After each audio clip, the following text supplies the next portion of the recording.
सभी देखने वालों को नमस्ते, जय माता दी। सबसे पहले तो आप सभी को अधिक मास की बहुत बहुत शुभकामनाएं।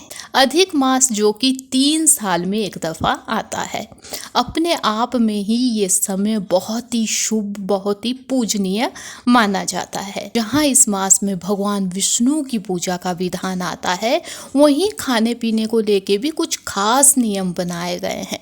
कुछ चीज़ें यदि हम इस महीने में खाते हैं तो अत्यंत शुभ होती है, वहीं पे कुछ चीज़ें इतनी निषेध है कि यदि हमने गलती से भी इस पूजनीय महीने में इन चीज़ों का सेवन किया तो वो अशुभता लेके आता है। तो आज की इस वीडियो में आप यही जानने वाले हैं कि क्या खाना शुभ है, क्या निषेध है, कैसे भगवान विष्णु की पूजा की जाए, कौन सा वो एक भोग है यदि हम इस महीने भगवान विष्णु को लगा देते हैं तो आपको मनवांछित फल भी मिल सकता है। इतना ही नहीं, साथ में बताने वाली हूँ कि कौन से विशेष दान इस महीने में किए जाने चाहिए।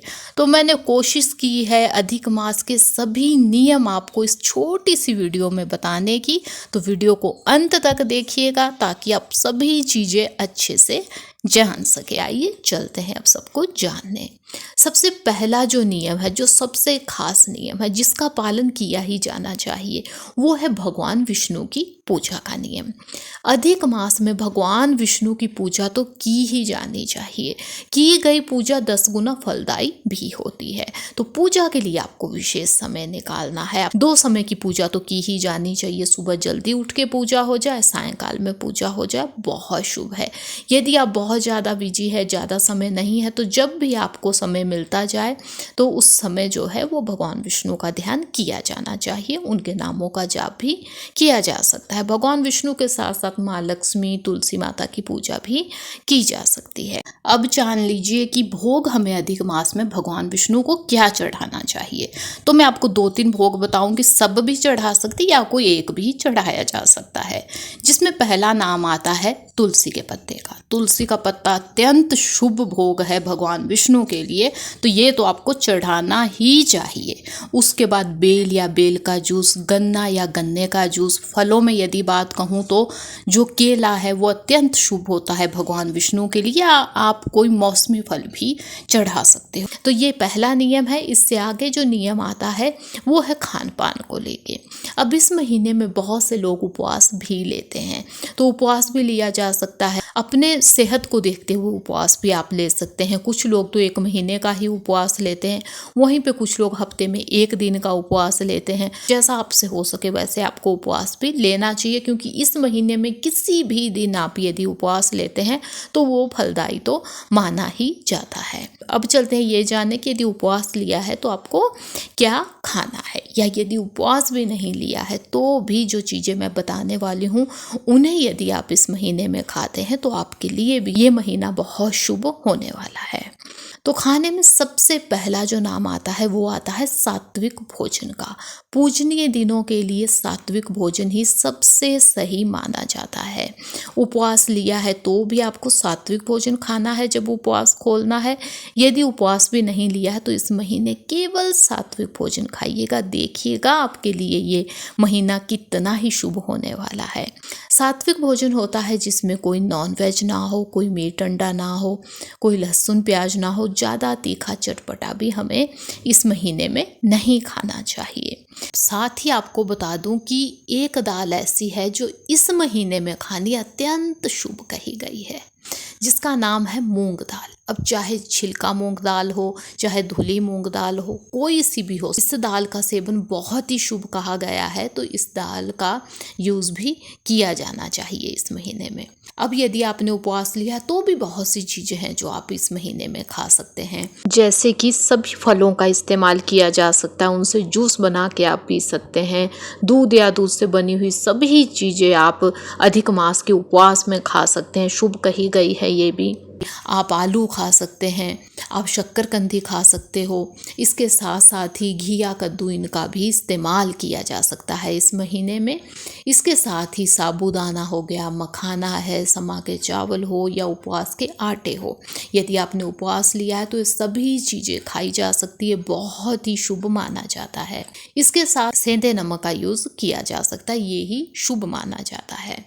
अब चलते हैं ये जानने कि अधिक मास में क्या नहीं खाना चाहिए, क्या है निषेध जिससे हमें बचना है।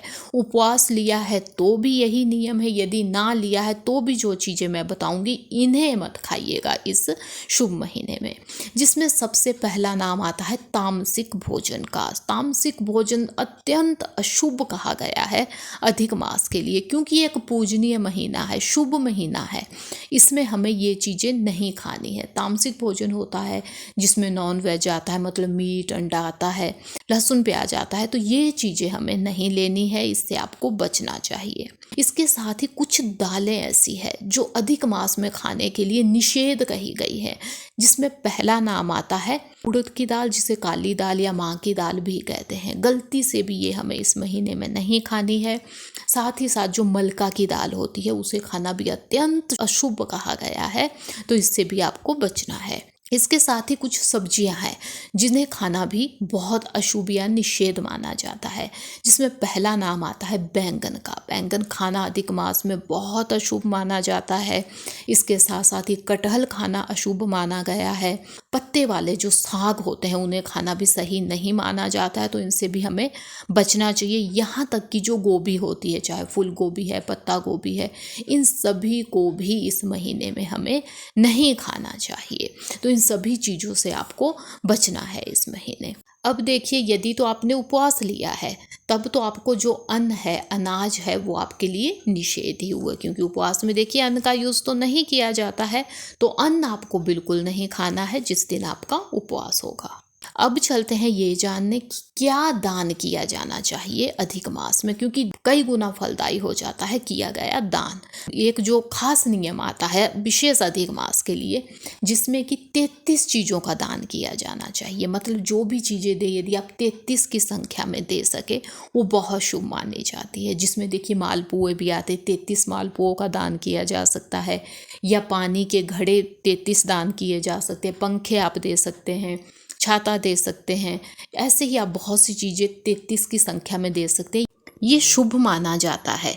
लेकिन यदि आपके पास इतना पैसा नहीं है कि आप 33 चीज़ें ले सके तो भी कोई बात नहीं। आप चाहे तो देखिए कोई कपड़े दान दिए जा सकते हैं, आप अन्न दान दे सकते हैं, आप पैसा भी दान दे सकते हैं। सच्चे मन से यदि आपने दान किया, चाहे वो एक मुट्ठी अनाज ही है, तो भी वो आपके लिए फलदायी होगा। भगवान विष्णु का आशीष आपको मिलेगा ही मिलेगा। तो ये कुछ नियम है अधिक मास के जिनका पालन किया जाना चाहिए। उम्मीद है मुझे कि वीडियो भी आपको पसंद आई होगी। वीडियो अच्छी लगी है तो लाइक कीजिएगा, चैनल पे है नए तो चैनल को सब्सक्राइब कीजिएगा। अब मिलेंगे ऐसी किसी नई यूज़फुल यूनिक वीडियो के साथ, तब तक के लिए धन्यवाद। जय माता दी।